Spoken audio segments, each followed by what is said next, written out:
కనుక భూలోకము దేవుని సన్నిధిలో చెడిపోయినో, భూలోకం అంటే దేశం అంటే మట్టి కాదు, దేశం అంటే మనుషులు అని గురిజాడ అప్పారావు అన్నట్లుగా ఇక్కడ భూలోకము మనుషులతో ఉంది. ఈ మనుషులు, భూలోకంలో ఉన్న మనుషులు దేవుని సన్నిధికి రాకుండా చెడిపోయారు. ఆయన సన్నిధి మనుషులతో ఉంచాలనుకున్నాడు.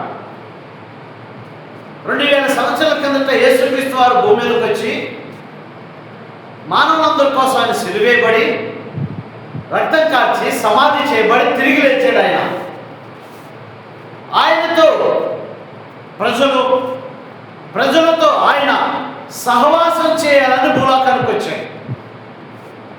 కానీ భూలోకంలో ఉన్న ప్రజలు దేవుని సన్నిధికి దూరం అయిపోయి వారు చెడిపోయినట్లుగా దేవుని యొక్క వాక్యంలో చూస్తాం. స్తోత్రం చెప్పండి. ఇది మొదటి మాట. భూలోకంలో ప్రజలు చెడిపోయారు కాబట్టి ఎవరిలో న్యాయం లేదు, ఎవరిలో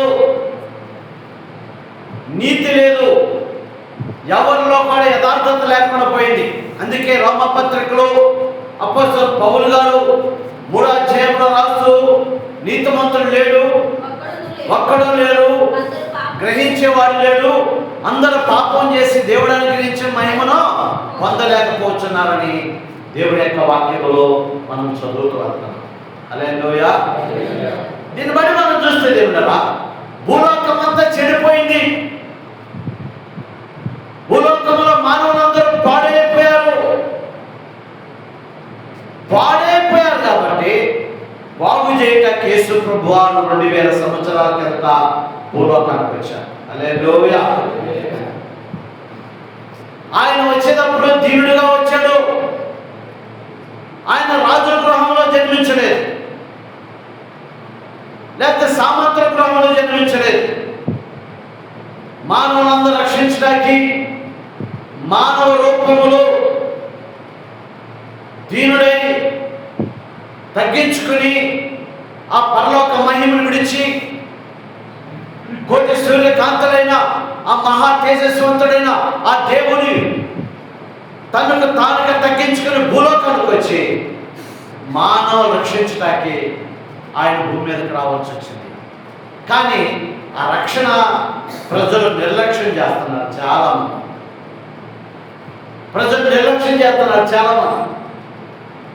ఇంత గొప్ప రక్షణ నిర్లక్ష్యం చేసి నువ్వెలా తప్పించుకుంటావు అని దేవుని యొక్క వాక్యంలో మనం చూస్తాం. స్తోత్రం చెప్తారా? కాబట్టి రక్షణ నిర్లక్ష్యం చేస్తున్నారు ప్రజలు.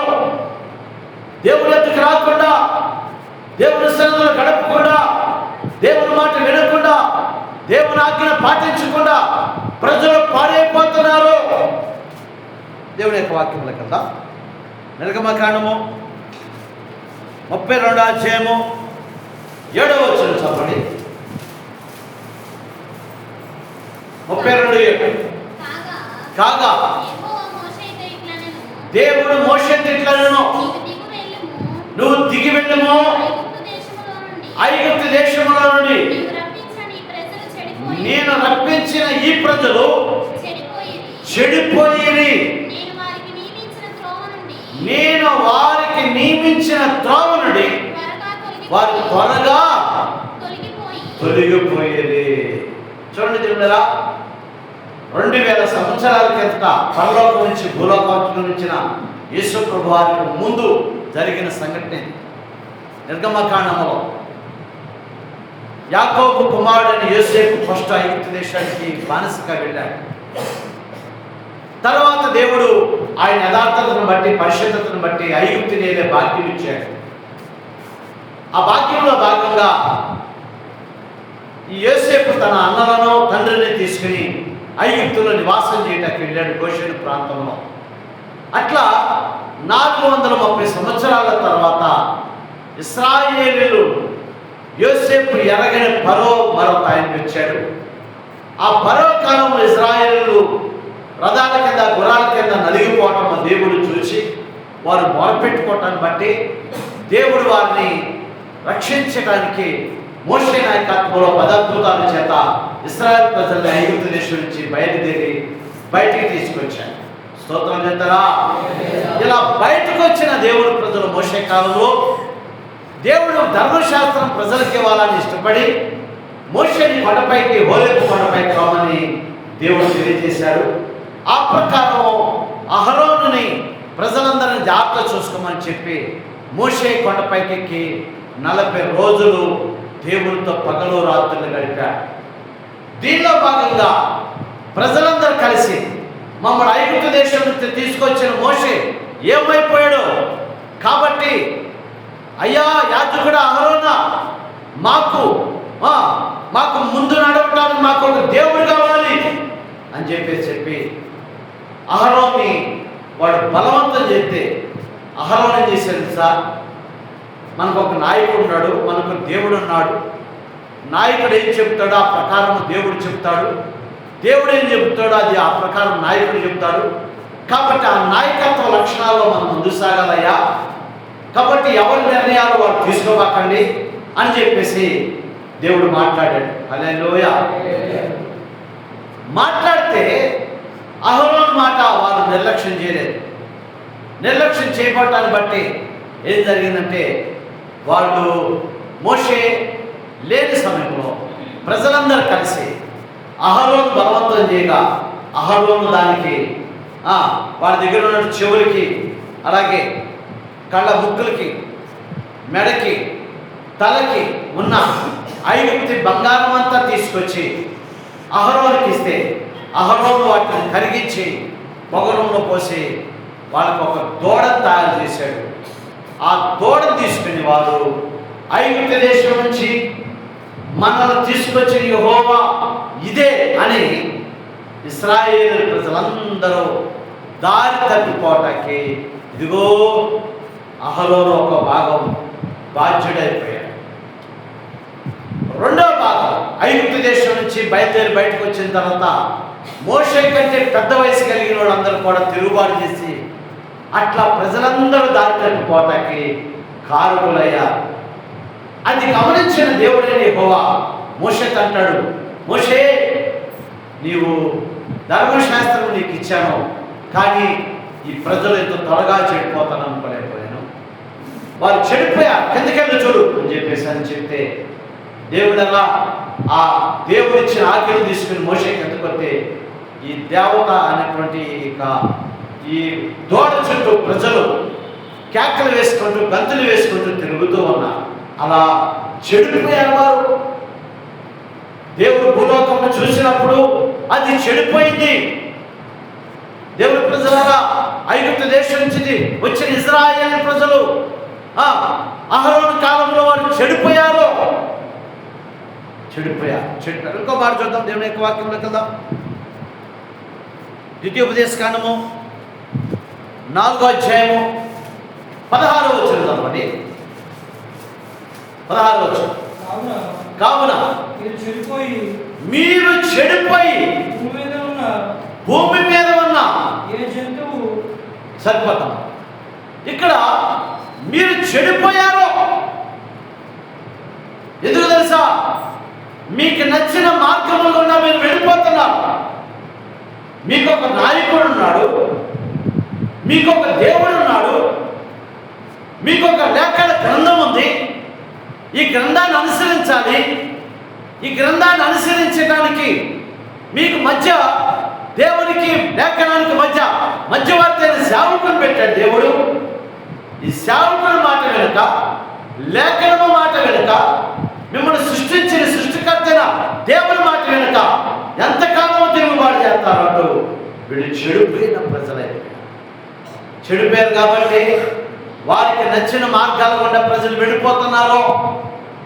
తెలియని రూపాల్లోకి, దేవుని తెలియని రూపాలు తయారు చేసుకుని ప్రజలు పాడైపోతూ వెళ్ళిపోతున్నారు. ఇట్లాంటి పరిస్థితులు గుండా ప్రజలు వెళ్తున్నారు. చూడండి ఒకసారి 39వ అధ్యాయం 29వ వచనం చదవండి. ద్వితీయోపదేశకాండమే 39:29. అమ్మా చదవండి. ద్వితీయోపదేశకాండం 39 అధ్యాయం 34 అధ్యాయం 29 వచ్చింది.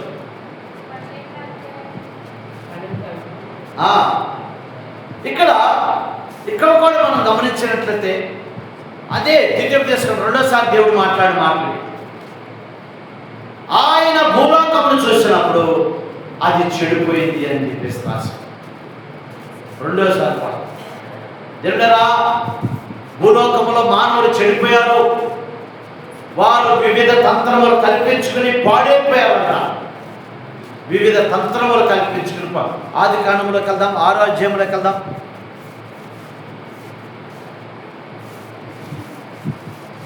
చదవండి 5వ వచనం.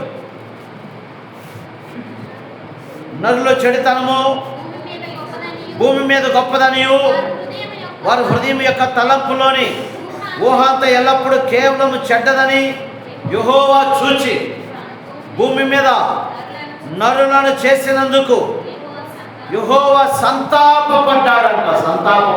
అంటే అర్థం ఏంటి సార్? ఆయన అయ్యో ఈ ప్రజలను ఎందుకు తయారు చేశారని బాధపడ్డాడు.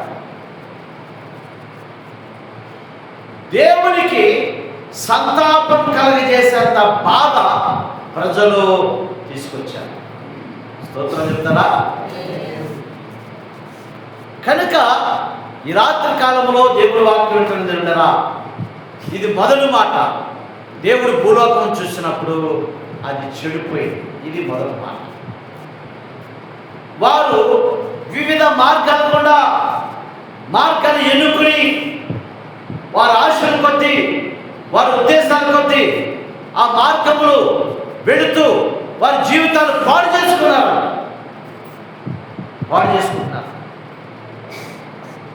డబ్బు ఎక్కువైతే వ్యసనాలు ఎక్కువైపోయినాయి ప్రజలకి.